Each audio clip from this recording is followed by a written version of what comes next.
Still wearing proper decorum, I am going to speak a long form of my 90-second deposition with this WHO video contest. So, I'm an MD and have been an academic researcher and made my career in health data and knowledge standardization. I had some early exposure in developmental aid and tropical medicine, as well as in anesthesia and intensive care medicine. Just the basics. I was born German, a long-time resident of the US, and with close business ties to India. I am in India currently. I am now a resident of Panama and Paraguay, and during much of the pandemic year 2020, I was in Brazil. So when COVID struck outside of China, my colleagues and I, medical researchers and clinicians, formed a study group to bring our brains and experience to bear to hoping to save lives. Among our goals were the hunt for repurposed drugs and natural medicines. Early in 2020, we had identified hydroxychloroquine and certain natural substances, such as imodine, from rhubarb extract.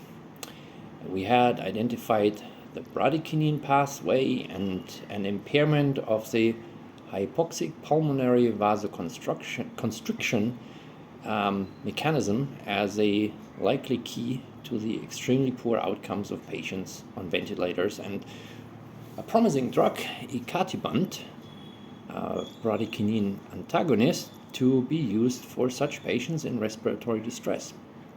But my eyes were open to how much clinicians were impaired from following such promising treatment ideas for patients in distress. Instead, they were confined to standard of care, which includes withholding early treatments via later driving patients into respiratory failure on high oxygen and ventilator machines, to finally forcing even children to take a highly dubious experimental vaccine candidate, which ended up not stopping the spread of COVID and is now driving injury and excess deaths worldwide.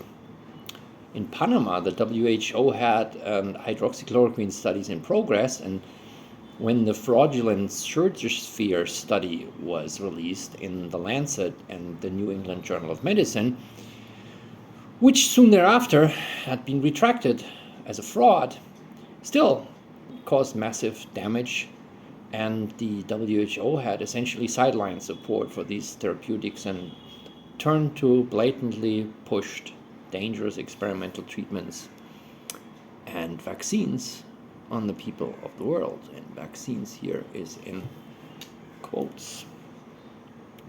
In times of crisis, humans rise to the occasion, and diversity of approach is key to finding effective solutions. It is always harmful to scientific progress and ultimately harmful to patients' lives when organizations try and force consensus standards or best practices on practitioners rather than allowing individuals and communities to choose their own approaches and then study this diversity and compare the outcomes. Only then can we gain the evidence for what constitutes best practices. Best practices are what produces best outcomes, not what some expert panel conjectures they are. The way that therapeutics had been thwarted, supposedly under a guise of unproven benefits to risk, is, in the case of both hydroxychloroquine and ivermectin, more than preposterous, as any honest person with even a slight exposure to medicine in developing countries can testify to. Chloroquine, hydroxychloroquine, is routinely used as a prophylactic against malaria. That is, it's taken over a long time by people who are not even sick, while having little protective benefit against malaria. So we know that hydroxychloroquine is safe enough. The same goes for ivermectin, which is given in Africa to malaria patients with an intent not to treat the malaria, but uh, given in high dose to kill mosquitoes who might feed on those patients to protect others. So imagine a drug given in such high dose that it's actually killing mosquitoes who are feeding off the patient. And that's done without a problem, because we know that these drugs are very safe and we've been using them for a long time. And they are very beneficial. Ivermectin has been thought to have broad spectrum antiviral effects. And there have been dengue studies in Thailand, I believe. And most of these studies on ivermectin, I think, have a problem with dosage. So you gotta really use a high dosage. But the high dosage is very much possible, because, as I said, they do this to kill mosquitoes by humans taking the drug. So when you can give a treatment to a patient who doesn't even benefit, then how much more should you be using that to address a potentially life-threatening condition for these patients? Yet these reasonable treatment options were publicly smeared in ridiculous campaigns in the media, and a whole bunch of people were jumping on that bandwagon. It was just so sad to see. They always said it was the drug that Trump touted in case of hydroxychloroquine, but it doesn't even matter. It actually was, for us, not a good idea that Trump was putting so much limelight on this, because it got very difficult actually to acquire it, because everybody made a run on this stuff, and governments were in Brazil were hurling it away and selling it on some sort of international black market and pulling it all away from the availability in Brazil. But that's another story. So now they have been pushing vaccines with very little evidence and zero track record on the majority of the world population. With now, as we can know, a staggering amount of inflammatory and coagulatory adverse events. I know several cases of people who have been damaged by, or who I suspect have been damaged by vaccines, because young people in their early 20s don't develop these kinds of renal failures and other neurologic conditions and whatever else, or fall over dead, right? Myocarditis, big deal, especially in young men. So just how much ivermectin benefits in case of severe viral fever, I have personally experienced on the occasion of a bad flu that went around Brazil in December of 2021, and the Omicron wave a couple of weeks later that hit me as well.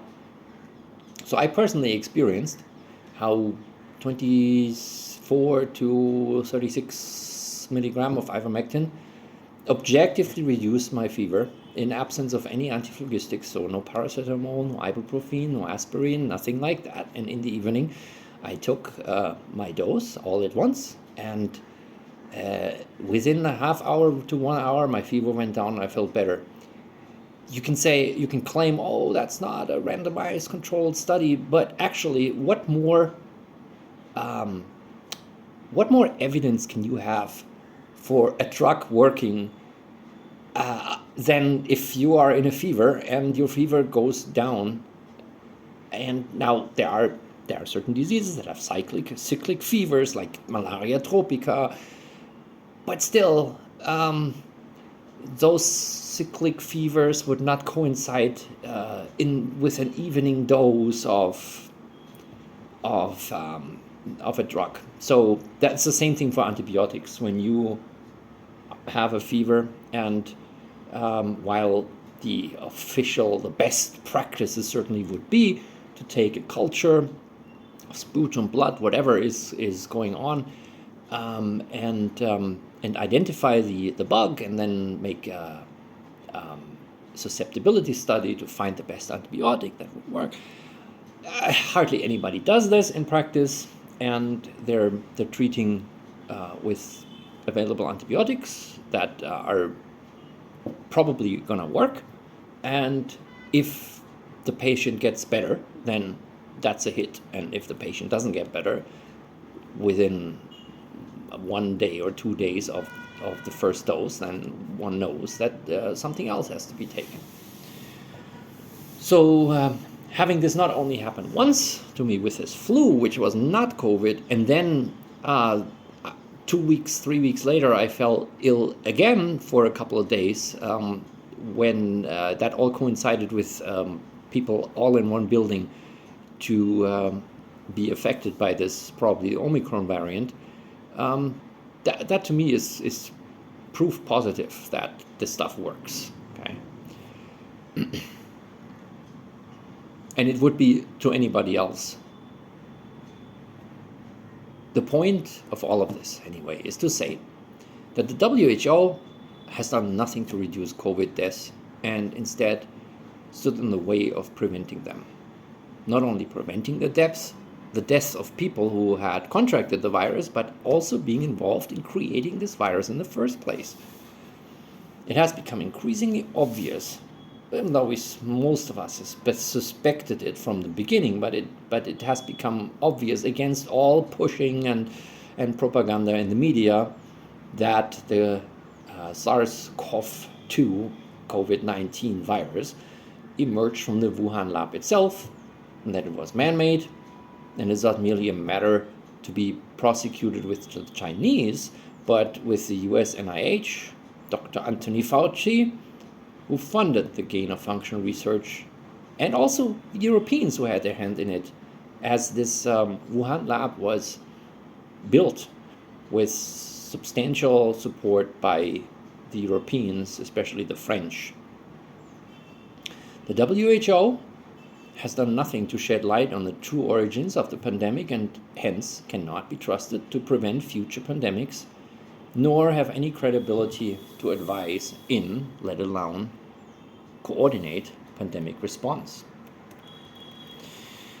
So, and finally, a word to the international community of developing countries who often enjoy status and representation in bodies like the UN and the WHO. Look at the collapse of Sri Lanka and Pakistan as examples of the post-pandemic effect and the mismanagement and the harmful effects of the global policies that have been enacted. And ask yourself, are you really helping your people by giving legitimacy to an international bureaucracy who is mostly funded by pharmaceutical companies and shady billionaires with an overblown sense of personal importance?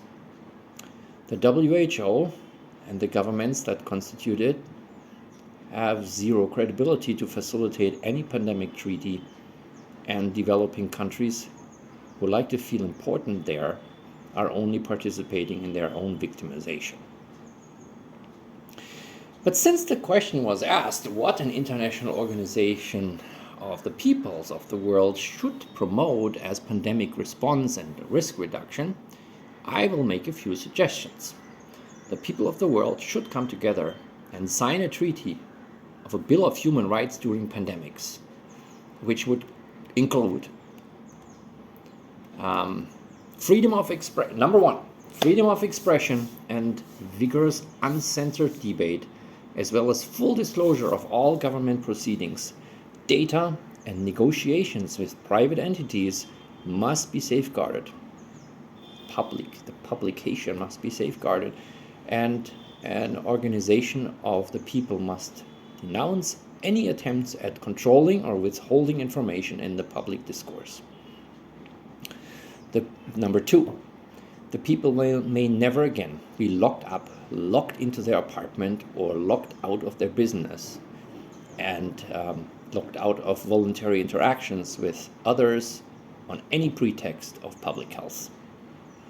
Number three, no government nor any organization to whom government authority is delegated, such as medical boards, shall have the right to withhold, criminalize, or otherwise interdict treatment options which clinicians and patients opt to use to treat any disease associated with pandemics or not.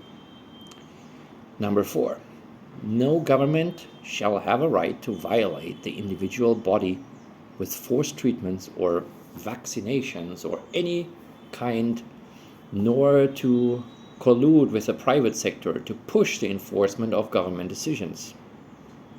Number 5, no government may negotiate limited liability with private entities while at the same time forcing their people to take products they would not freely choose to take. Number 6, the WHO must proclaim a general prohibition of gain-of-function research and must form a standing oversight commission with investigative powers similar to the International Atomic Energy Agency. Number 7, the peoples of the world must impanel a grand jury with subpoena powers to investigate the numerous acts of recklessness and intentional harm by government agents and covering up those acts and their effects. And on the evidence, indict such agents to public tribunals under precedents established in the Nuremberg trials. Guilty individuals must be severely punished, and tarnished organizations must be disbanded.